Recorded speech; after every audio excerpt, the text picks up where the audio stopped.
Jim Sacco back with you here on the Sports Desk. Joining me right now is sports editor at the News Virginia, Robert Sisk. How you doing today, Robert? I'm doing well. Excellent. Hey, it's time for the cue cards. This is questions we asked Rob, who's a master of all things local sports here in Augusta County. He's going to try to give us the answers to the best of his knowledge.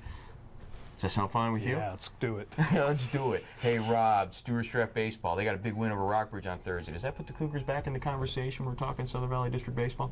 I don't think they ever left the conversation. They went through a little bit of a slump. They were having some hard times beating Fort Defiance and Waynesboro, as we saw. But now they're back in it. They've cemented themselves as, hey, we can beat these teams. Let's go out. We're going to, all they got to do now is win the tournament or place third. 3 teams get out. Whichever. So, and they can do that very easily.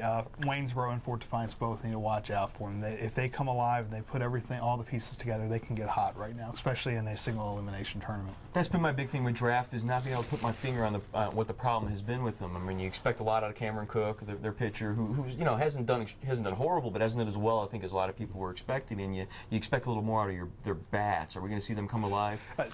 This is baseball. Anything can happen, right? Fair enough.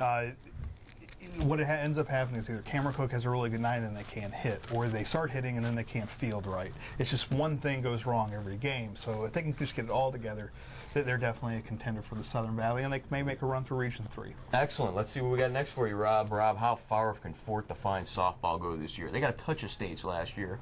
What are we looking at this year? They're definitely a Region 3 contender, and that's what I think we need to look at now. The states is going to be a little difficult because they don't have a lot of experience. I mean, you have Brittany Davidson, which, that's a lot of experience for one person, but there's not much else there. I wouldn't doubt anything that Max Hill puts on the field. His team's they play well, they're fundamental, but still, they lack that experience. And again, in a single elimination tournament, especially with baseball and softball, you have to have some experience. Excellent. And Brittany Davidson brings that experience, but really, that's really the only place they got it.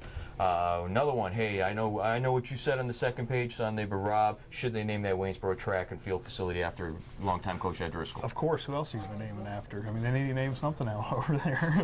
Have you not pushed for you to name it the Rob Sisk? I think Ed Driscoll would be a much better fit for that. I can't see why they wouldn't. He's been here for 38 years. 38 years. He's given his life to that school. He's suffered and sacrificed a lot of time with his family and his outside life to help these kids, and he definitely deserves it. And not having a home track meet for 5 years really didn't help matters. Rob, two more here. Devin Brown, the AP's Group AA Girls Basketball Player of the Year. Is that the perfect cap to a star-studded career? Like I said on the second page, it's a perfect cap to a high school career, but she's going to get more accolades. She's going into the NCAA now. She's going to win Big South awards. We might even see her win a couple of NCAA awards. That's going to be that's what you really want to do. High school awards are nice, but when you move on to the next level, it's going to be fun watching her Liberty. I can't wait to make a trip down there next winter. Especially with the system they run down there. And Kerry Green is a great coach, and he's going to make her a better player. Real quick, Rob, we're going to go yes or no on this. Can anybody knock off the Little Giants in the South Valley District Baseball Tournament? Yes. There you go. That's it. This is the Sports Desk. That's Robert Sisk. I'm Jim Sacco. We'll see you guys next week.